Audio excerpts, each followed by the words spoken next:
Уучлаарай ийм орой залгаж байгааг. Гэхдээ чи болохоор үргэлж намайг ойлгох байхаа.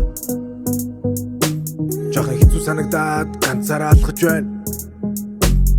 Ганцаараа бүгдийг чадна гэж бодхоос атгаж байна. Чи хүчтэй гэж над худал хилээж битгий. Үгүй үнэн гэж жарсан битгий.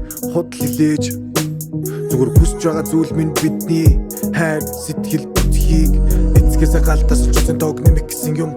Монгол нутгийн бүрчон гомарлаад дагуулад боно мөрний хөөгөр нутагтай хан сэтгэлийн заяагаа түш бүссэн дэхэд хутгатай алсан чонын арьсаа нүмерсэн найж бол гимгүү гисэн утгатай жаргалаар чамаг хүчгүй юм бол амьдралдын дүү уйтгар цай хөхөн чинь хүрэхэд саад болоод байна бүсгүй бай.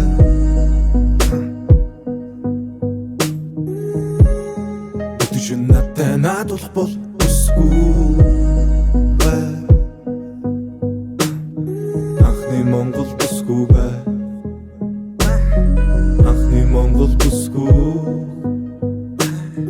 Анхны Монгол бүсгүй бай. Анхны Монгол бүсгүй. Хүмүүс намайг хүүгний талаар дуулахаа болгоно. Гэхдээ тэд чиний ороод байсан бол намайг ойлгоно. Тэд биш чи миний дэлгүүрийг онгойлгоно. Тэд биш чи миний өмнө өөрийгөө онгойлгоно. Би ойлгоно чамаа сайхан хүүхэн хараагүйгээ.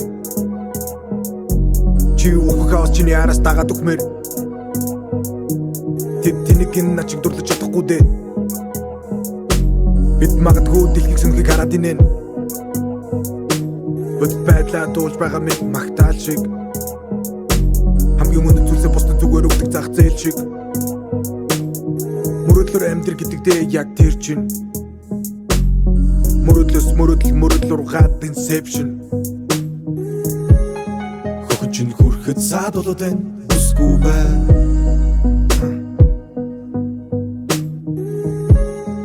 Өтөшин надтай надуулах бол бүсгүй бай. Анхны Монгол бүсгүй бай. Анхны Монгол бүсгүй. Анхны Монгол бүсгүй бай. Анхны Монгол бүсгүй.